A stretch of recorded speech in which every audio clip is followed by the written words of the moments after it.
இந்த சித்ரா பௌர்ணமியில் என்ன ஒரு அதிசயம்னா, சித்ரா பௌர்ணமி அன்று சித்திரகுப்தன் சொல்லுவாங்க. அவரோட நாள், சித்திரகுப்தனோட நாள் சித்ரா பௌர்ணமி. அது மட்டும் இல்லாமல் சித்தர்கள் உள்ள நாட்கள்.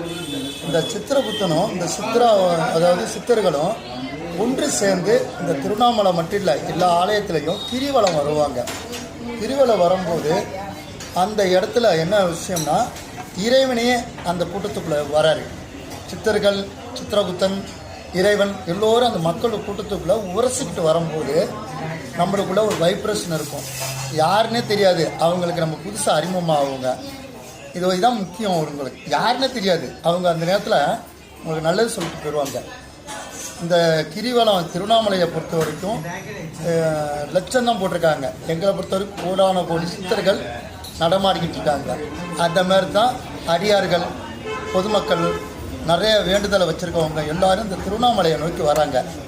குறைகள் இருக்கிறனால தான் திருவண்ணாமலை கிரிவலத்தை எத்தனை கிலோமீட்டர்னு தெரியாமல் சுற்றுவாங்க. அது ஒரு அதிசயம். சுற்றும் போது எப்போ வரும்னு நினைக்க மாட்டாங்க, எப்போ நம்ம அவ்வளோ சீக்கிரம் வந்துட்டோம்னு நினைப்பாங்க. திருவண்ணாமலையில் எவ்வளோ தூரம் இருக்குலாம் கேட்க மாட்டாங்க. இது ஒரு அதிசயம்.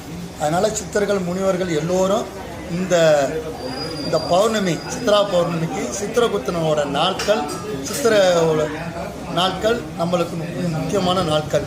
எல்லோரும் இந்த வீடியோ பார்க்குறவங்க எங்களால் நாங்கள் என்ன சொல்லியிருக்கோமோ அதை நல்லதே இருந்தால் நல்லதை ஏற்றுக்கங்க, கெட்டதுன்னா விளக்கிருங்க. எங்களை எதுவும் திட்டுக்கூடாதுங்க. சிவாய நம, ஓம் அகத்தி சாய நம.